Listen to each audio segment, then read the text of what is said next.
Jika ada premis P, maka Q yang ditanya itu negasi dari Q. Berarti jawabannya itu adalah negasi dari P.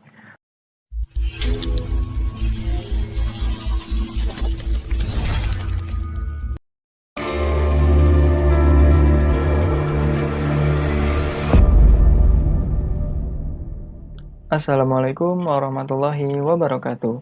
Hai teman-teman semua, pada kesempatan kali ini kita akan membahas soal mengenai penalaran umum ujian tulis berbasis komputer tahun 2021.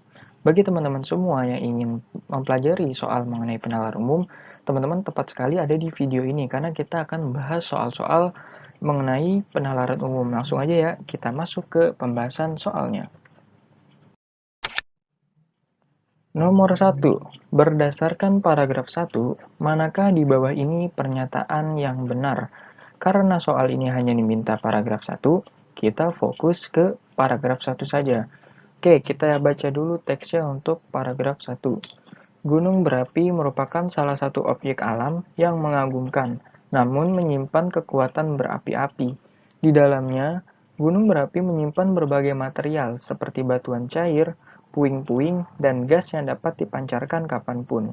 Apabila meletus, gunung berapi mengeluarkan lava, batu, dan abu ke udara yang dapat membahayakan lingkungan sekitarnya.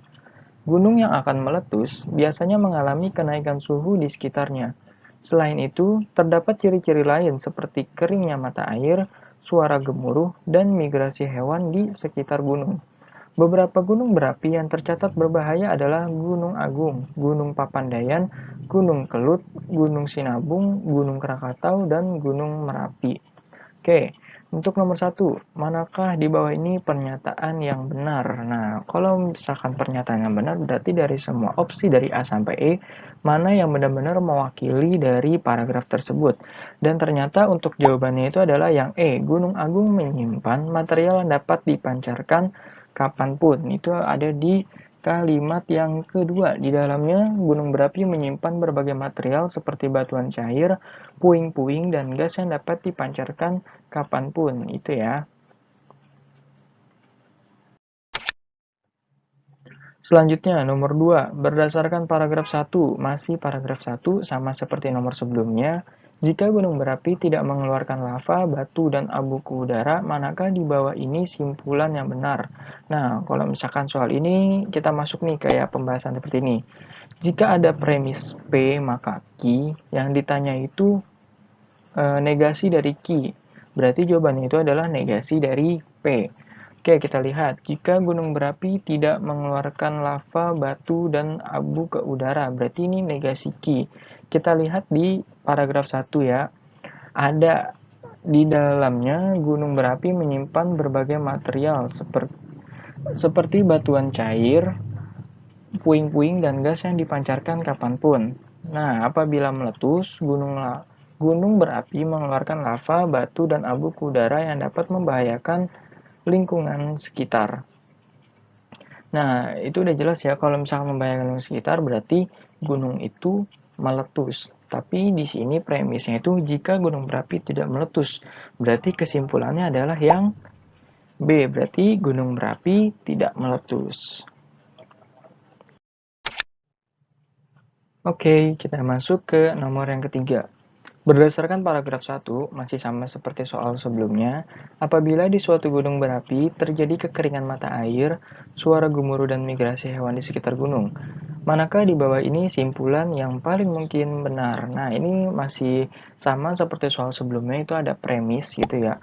Jika P maka Q, jika yang ditanya itu P, maka kesimpulannya itu adalah Q. Nah, tadi kan yang ditanya itu apabila di suatu gunung berapi terjadi kekeringan mata air. Nah, ini ada di kalimat yang gunung yang akan meletus biasanya mengalami suhu di sekitarnya. Selain itu, terdapat ciri-ciri lain seperti keringnya mata air, suara gemuruh, dan migrasi hewan di sekitar gunung. Berarti kesimpulannya itu adalah yang D ya, gunung tersebut akan meletus. Nah, gunung yang akan meletus biasanya mengalami kenaikan. Berarti itu adalah yang Q-nya. P-nya itu adalah ciri-ciri lain seperti keringnya mata air, suara gemuruh, dan migrasi hewan di sekitar gunung. Lanjut, berdasarkan paragraf ketiga, manakah pernyataan di bawah ini yang paling mungkin benar mengenai Gunung Merapi? Nah, kita berarti bacanya hanya di paragraf ketiga saja. Gunung Merapi terletak di sebelah utara kota Yogyakarta. Gunung tersebut memiliki tinggi 1.700 meter dan tercatat mengalami erupsi berkali-kali. Beberapa catatan menunjukkan indeks letusan yang tergolong tinggi.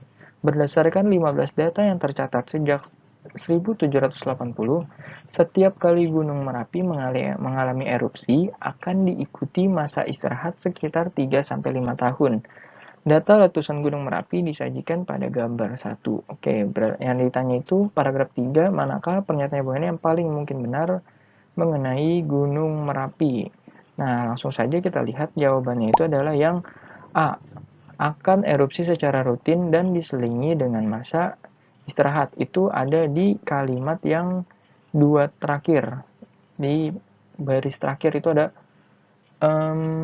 berdasarkan 15 data yang tercatat sejak tahun 1780, setiap kali gunung berapi mengalami erupsi akan diikuti masa istirahat sekitar 3-5 tahun. Berarti udah jelas ya jawabannya itu secara eksplisit. Akan erupsi secara rutin dan diselingi dengan masa istirahat. Jawabannya yang A.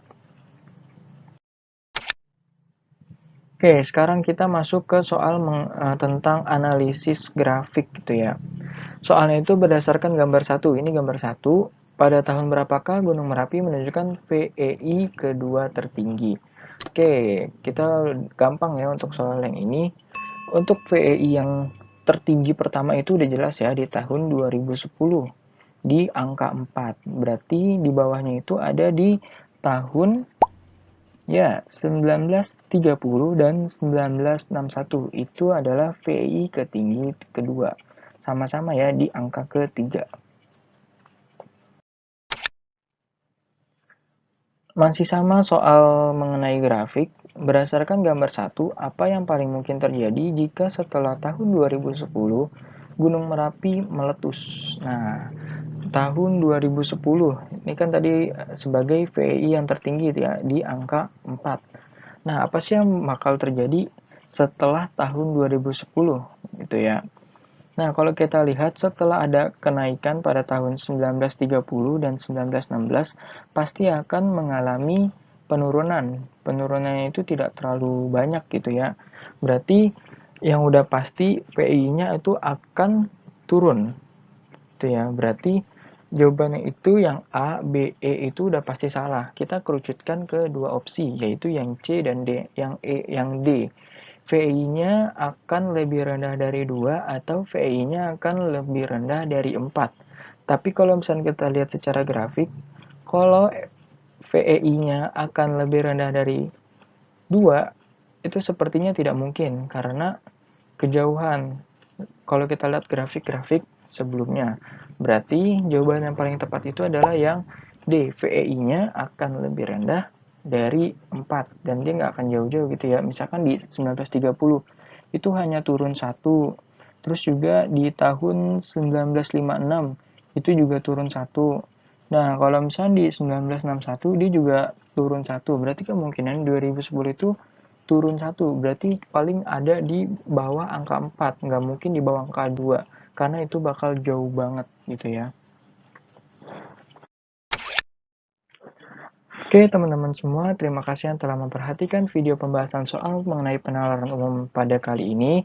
Semoga teman-teman bisa mendapatkan ilmunya gitu ya. Oke, diingetin juga buat teman-teman semua untuk follow akun sosial media kami di Instagram, TikTok, Twitter, dan juga Facebook. Baik, kurang lebihnya mohon dimaafkan. Wassalamualaikum warahmatullahi wabarakatuh.